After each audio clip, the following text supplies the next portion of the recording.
ओम श्री परमात्मा ने नमः। मैं सीनियर प्रोफेसर हरिदेव अवस्थी आप सभी का शास्त्र चर्चा चैनल पर स्वागत करता हूँ। गुरुजी मांडुक्य उपनिषद का हम लोग को ज्ञान दे रहे हैं और ये प्रथम सोपान या कारिका है और इसमें ओम का वर्णन हो रहा है। तो मैं प्रातः स्मरणीय गुरुजी प्रोफेसर भगवत शरण शुक्ल की तरफ चल रहा हूँ और वो हम लोग को ज्ञान देंगे। जाग्रदादित्रयोन्मुक्तं जाग्रदादिमयं तथा ओंकारैक सुसंवेद्यं यत्पदं तन्नमाम्यहं।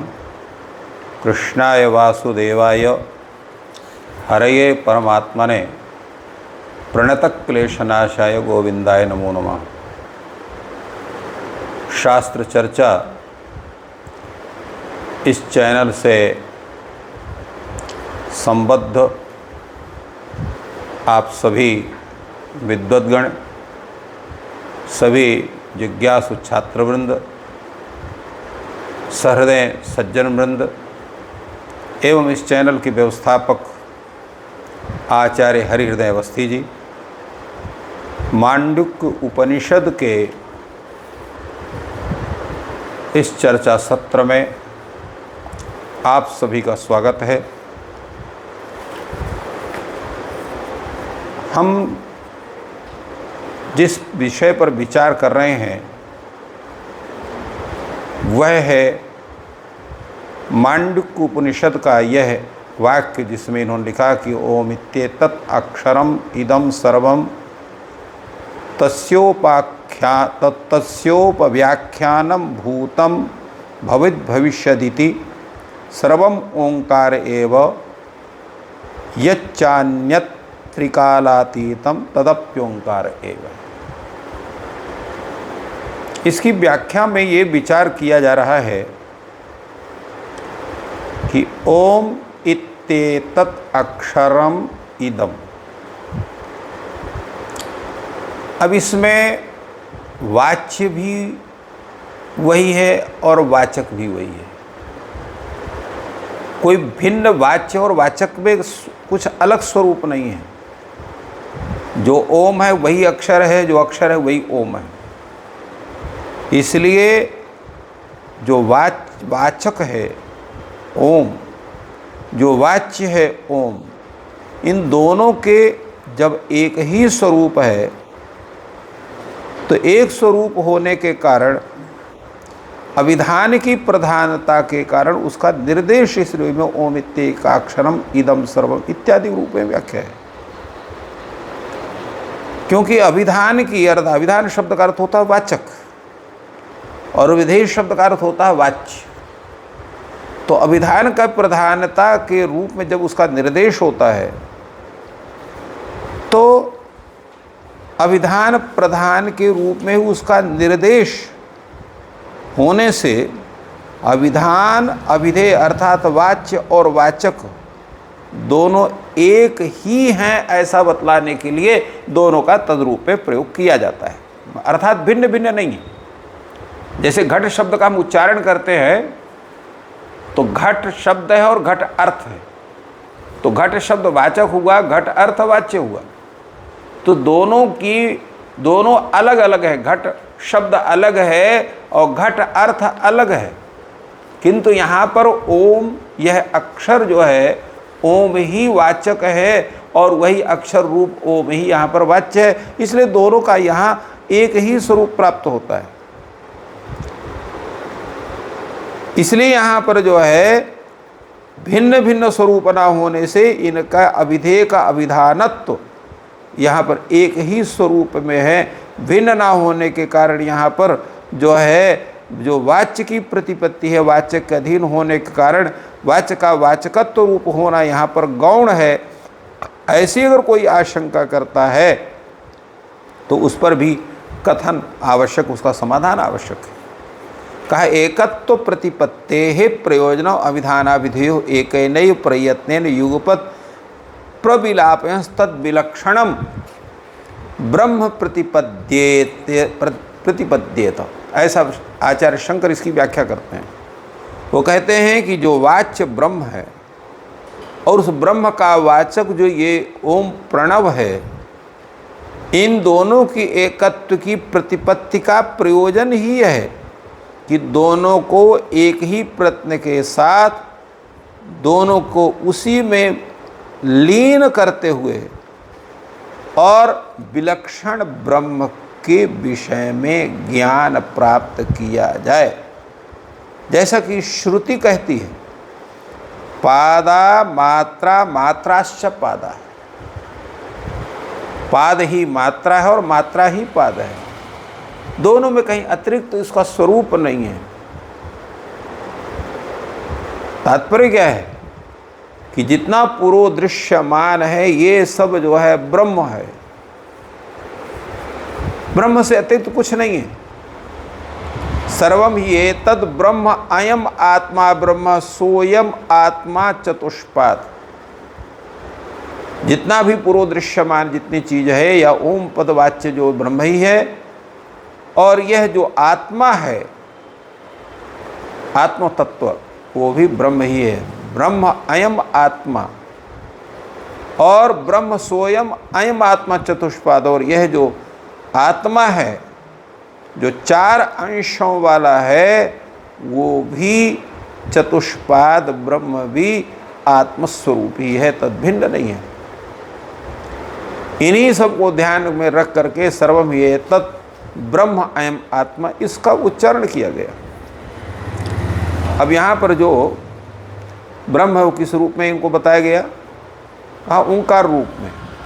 सर्वम यत उक्तम ओंकार मात्रम तदेतत् ब्रह्म। आचार्य शंकर इसकी व्याख्या करते हैं और वो कहते हैं कि जो परोक्ष से कथित जो है, जो प्रत्यक्ष से कथित जो है, वही है आत्मा ब्रह्म, इस तरह से निर्देश है। और जो चतुष्पाद की चर्चा किए हैं, तो चतुष्पाद का जो स्वरूप है, जिसमें इन्होंने कहा कि अंगुली निर्देश करके कहते हैं अयम का प्रयोग किया है, अयम आत्मा ब्रह्म का। अयम का प्रयोग कहाँ को किया जाता है? तो उसमें व्याकरण शास्त्र कहता है इदमे तदो सन्निकृष्टे। इदम शब्द का प्रयोग और अयम शब्द का प्रयोग जो सर्वथा समीप में हो वहाँ होता है। तो अयम आत्मा ब्रह्म, अयम पूर्व दृश्यमान यह आत्म पदार्थ सह ब्रह्म एव, ये रूप में निर्देश इसका हो रहा है। तो प्रत्यक्षतः वहाँ आत्मा तत्व का दर्शन हो रहा है, उसको यहाँ पर उसको, और उसको भी शब्द द्वारा उसको चतुष्पाद कहा जा रहा है। चतुष्पाद है वो ब्रह्म। जैसे गाय वगैरह के चार पाद होते हैं, तो गौ के समान नहीं उसके चार पाद हैं, परंतु चार पाद का उसका जो स्वरूप है वो भिन्न रूप से है, क्योंकि विश्व आदि तीन पादों में क्रमशः पूर्व पूर्व में लय होते हैं और अंत में तुरीय ब्रह्म की उपस्थिति होती है। तो क्योंकि विश्वादि जो है पूर्व पूर्व प्रतिलय होकर के तुरीय की प्राप्त करते हैं, इसलिए कर्ण साधनत्वेन पाद शब्द है। और तुरीय से यहाँ पर क्या होता है कि तीन पादों में पाद शब्द जो है वो तुरीय को प्राप्त करना ही यहाँ पर कर्मता उसकी प्राप्ति होती है। तो प्रश्न होता है कि ये चार पाद का स्वरूप कैसे है? ये आत्मा जो है, आपने कहा स्वयं आत्मा चतुष्पाद है, तो ये चतुष्पाद कैसे बनता है? तो उस पर कहा कि भाई ऐसा है कि जो चतुष्पाद ब्रह्म का उसका पहला पाद कौन है? वैश्वानर उसका पहला पाद है। जागृति स्थानो बहिष्प्रज्ञा सप्तांग एकोनविंशति मुखा स्थूल भुग वैश्वानर प्रथम पाद। उस ब्रह्म का, उस आत्मा का पहला पाद कौन है? तो वैश्वानर है। वो कैसा है वैश्वानर? जागृति स्थान, जो जागृत अवस्था में उसकी अभिव्यक्ति होती है।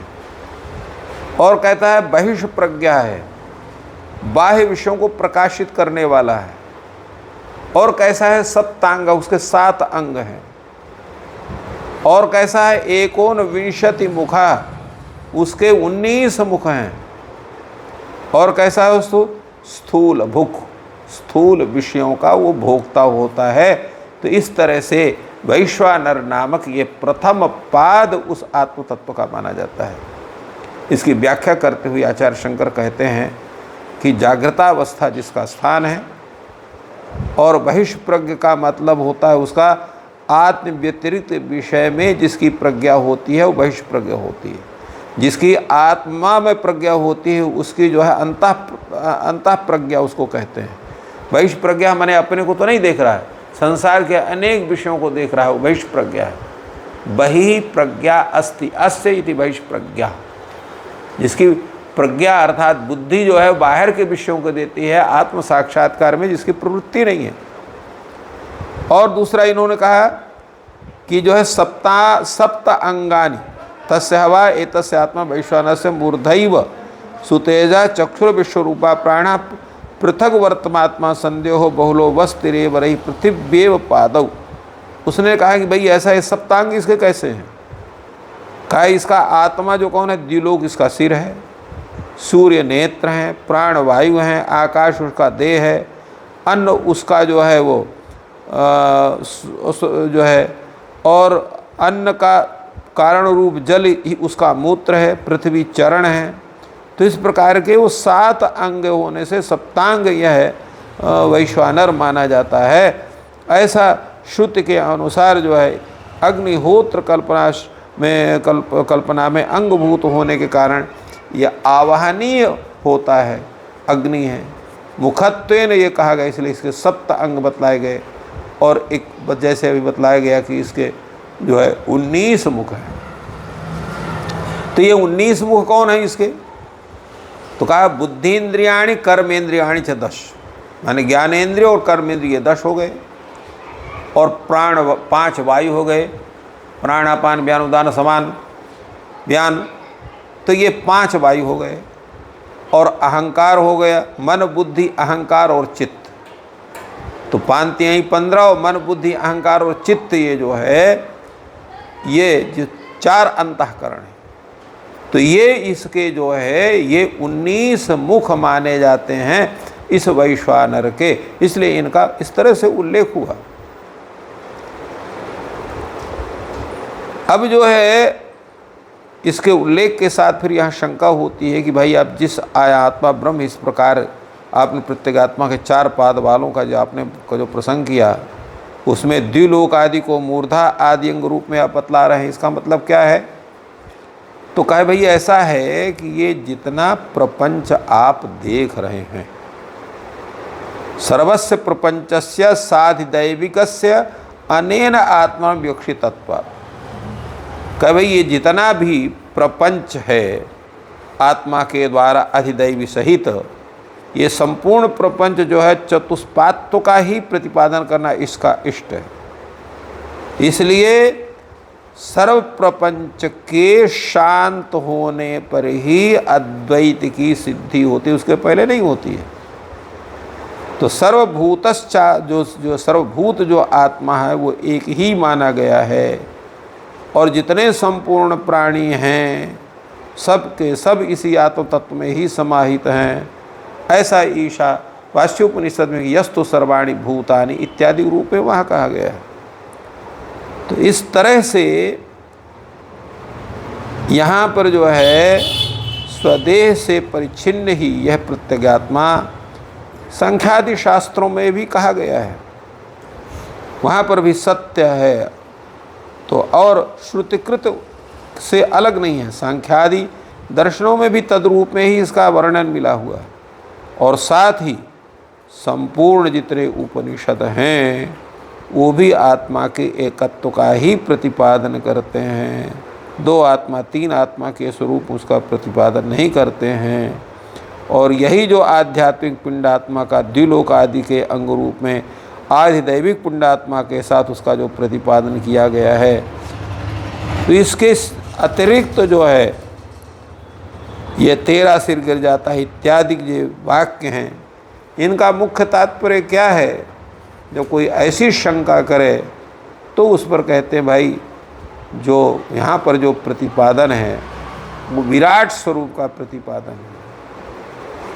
और जहाँ भिन्न भिन्न प्रतिपादन हो तद्रूप वो अलग स्थिति होती है उसकी।